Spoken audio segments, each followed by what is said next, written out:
Welcome to the deep dive. Today we're plunging into a really crucial role in healthcare, but one that often gets overlooked, the middle manager. Now, you probably know there's this persistent gap, right, between what the medical evidence tells us is effective care and what actually gets implemented in practice. It's a big challenge. Today's deep dive, though, reveals maybe a surprising reason why that gap exists and potentially a massive opportunity for improvement. Okay, let's unpack this a bit. What's truly fascinating here is just how vital these middle managers seem to be in closing this divide. That's absolutely right. And it's interesting because most of the research, when you look at healthcare innovation implementation, it tends to focus on, well, the obvious players, the physicians, the top managers. This middle ground, the middle managers, they've largely been missed. And these are the employees supervised by top managers who in turn supervise the frontline staff. Their responsibilities have actually really grown, especially, with the popularity of teamwork designs in healthcare. Think about teams of clinicians and administrators implementing innovations. Middle managers often lead those. Right, so their potential influence on actually getting innovations implemented has grown then, which makes their oversight, well, crucial. Exactly. Their influence has grown, and the core theory here is that these managers, they bridge these really critical informational gaps that would otherwise stop implementation in its tracks. They act as a crucial link, sort of connecting that high-level strategy with the day-to-day activities happening on the ground, like a vital channel for information in the organization. That makes a lot of sense. So they're not just passively passing things along, they're actively interpreting. But you mentioned there are specific ways they do this. Precisely. There seem to be four key ways. First, they're vital for diffusing information. So they take the facts, the necessary info about an innovation, maybe from top management, and they get it down to the frontline employees. And just as importantly, they provide feedback back up the chain. For instance, in the Health Disparities Collaborative, that was a big national initiative, middle managers were the ones telling providers about the need for, say, a patient registry, but they also relayed provider resistance back to top management. Ah, so that two-way street is critical. Okay, and building on that, you said another way is by synthesizing information. What does that mean exactly? Are they Yeah. translating it?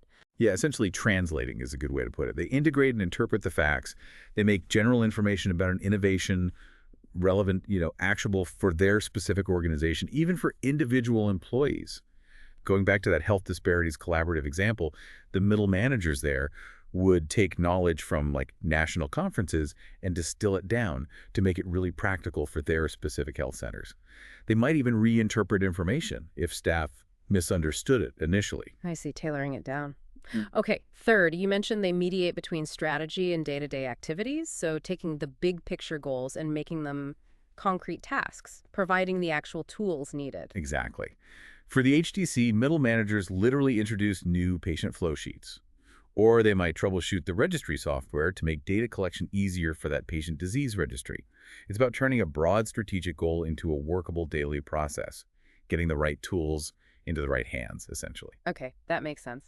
And the final one, selling innovation implementation. That sounds like a sales job almost. Well, in a way, they justify the innovations. They really encourage employees to use them consistently effectively. Often this is done by setting new norms or just by role modeling the behavior themselves. In the HDC, again, you had middle managers actively encouraging providers who were maybe resistant. They'd frame the collaborative as, say, an efficient way to stay updated with clinical practices.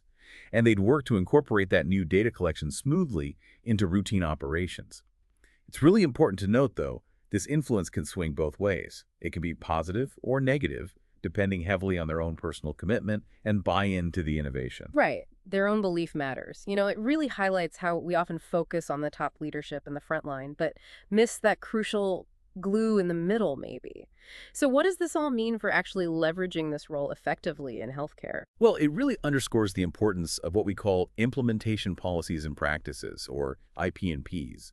These are things like organizational support structures, clear plans, defined strategies for implementation. In healthcare, which can be complex and sometimes risk-averse, having well-defined IP&Ps does more than just good management. It signals clearly to middle managers that the organization genuinely values this innovation. It gives them the backing, maybe the psychological safety too, to really act on their insights. It helps turn their potential influence into real results. So, top managers can actively boost this positive influence. They need to ensure middle managers have the strategic information they need, the freedom to educate and support their teams, access to resources like training, for example. And critically, top managers have to demonstrate their own commitment. It's clear then, middle managers have this really profound impact, even if it's often unacknowledged, on whether healthcare innovations succeed or fail. They genuinely are where the rubber meets the road for change, aren't they? Absolutely. So maybe a final thought for you, the listener. Think about an area in your own work or maybe even your life where there might be a critical middle role that's kind of overlooked.